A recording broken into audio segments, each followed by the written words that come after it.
Next month, fans are invited to take a journey across a brutal, unforgiving alien planet and maybe learn some valuable lessons about friendship along the way. Here to tell us all about Predator Badlands, I'm joined by director Dan Trachtenberg. Welcome. Thanks for having me, dude. I'm excited to be here. I'm excited for this new Predator movie. It's exciting for several reasons. Follow-up to Prey, which was great, but it's also the first theatrical release for a Predator movie since 2018's The Predator, and it's the first time we've got Predator as protagonist. Yeah. So lots of cool things happening here. Yeah. A new Predator movie means new alien weapons.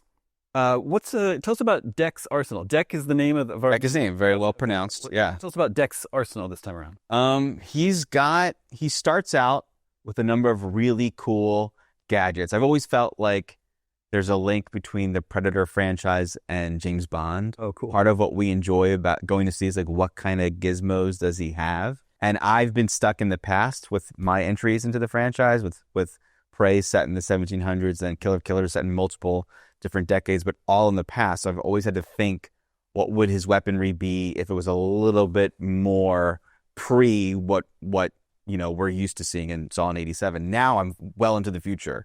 So he's got laser bows, has an awesome laser sword that has multiple modes.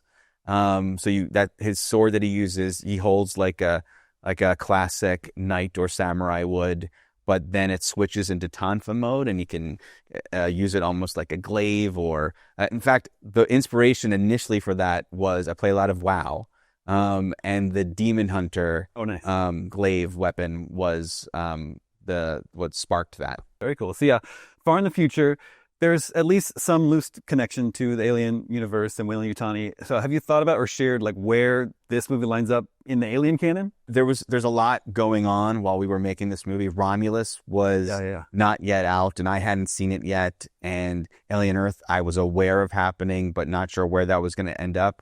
So we decided to set ourselves well into the future.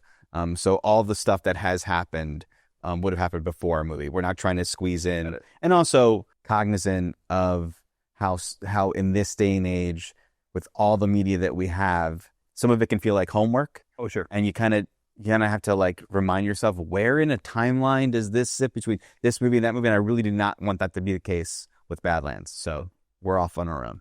So you're driving the Predator franchise on the big and the small screen. Would you have any interest in working on a Predator video game?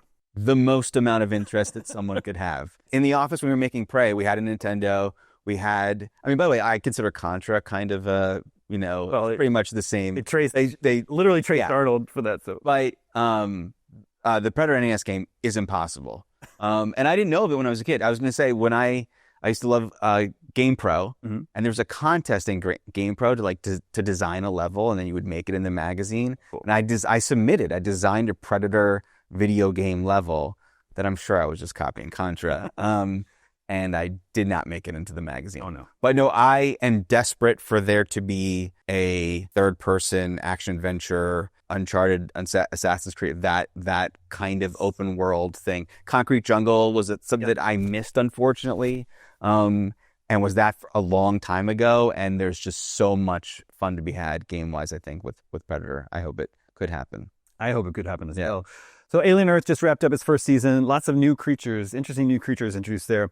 What's your litmus test for inventing new life forms that are a good match for the Predator? Making them as scary as they possibly could be and intimidating. And for this movie, you need to find something that was bigger in scale and scope so that you feel like he's the David in the David v. Goliath. I really put a lot of thought into not just there being a cool design for a creature, but how it ecologically works. It's not just a new set of creatures that he's up against. He's up against a planet, and it's not just the creatures that are trying to kill him. It's the planet itself. So even from the trees that people may have just seen to the blades of grass and to the flora and fauna, like everything on the planet is trying to kill him. So, of course, Badlands is only one of two Predator movies that you've got this year. You also had Killer of Killers, the animated anthology film, which is awesome, by the way. And then one of the big surprises you revealed at Comic-Con earlier this year was an extended ending of Killer of Killers.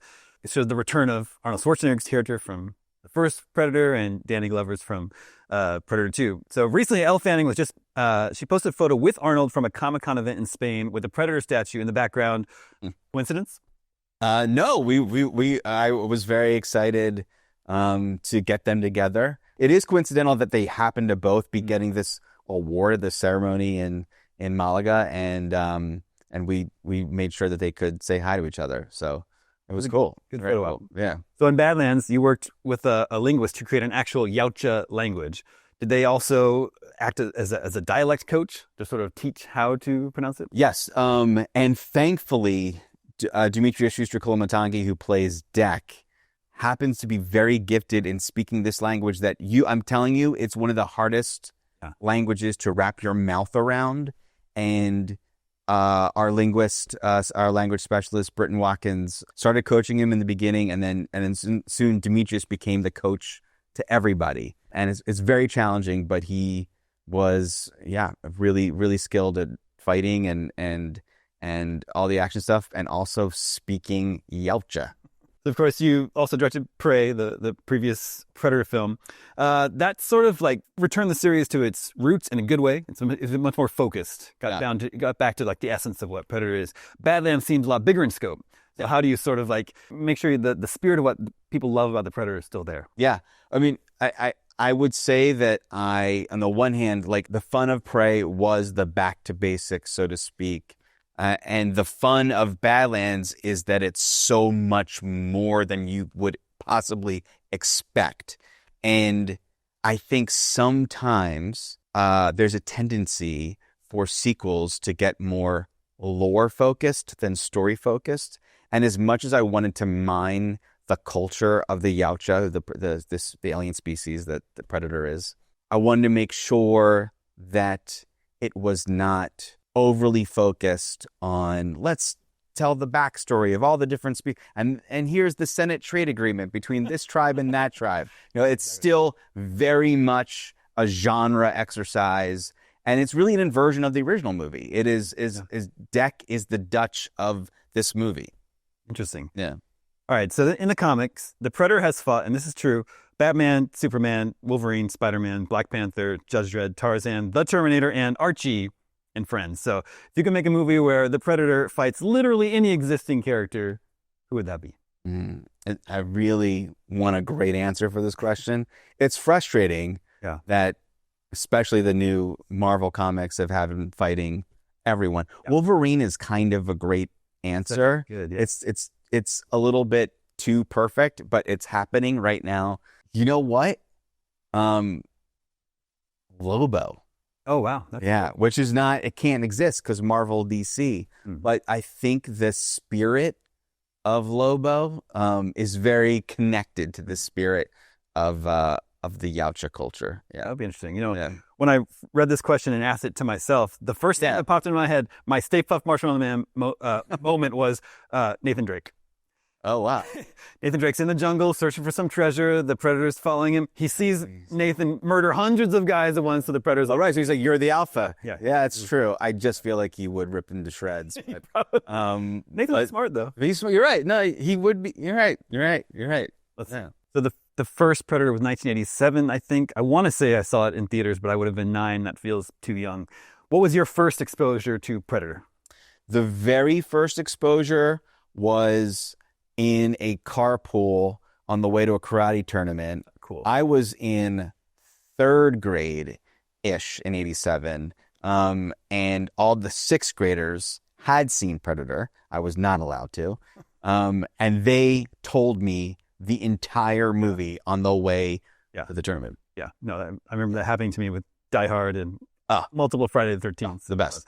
And what I saw, pretty close to the movie. Yeah. So how did you find yourself like now kind of in charge of the whole Predator franchise now? Thankfully, people liked Prey. I mean, it took that, Prey worked out. And then having these ideas, when Prey was working out, I started to realize the studio might ask if I had any more ideas. And from just putting, the vice press on my imagination and seeing what could come out, it was 3 ideas. And one of them was Killer of Killers, the other is Badlands, and there was a 3rd idea. So I think it was just from the, trying to grind out the imagination to see what I could figure out led me to doing these projects, and we'll see how, people dig Badlands. Yeah. I'm super excited for it. It feels like, I love the Predator franchise. It feels like it's in really good hands. So Thanks, man. Thanks for taking such good care of it. Predator Badlands will be hitting theaters and ripping spines on November 7th. Right now, there's more IGN Fan Fest coming up. Stick around.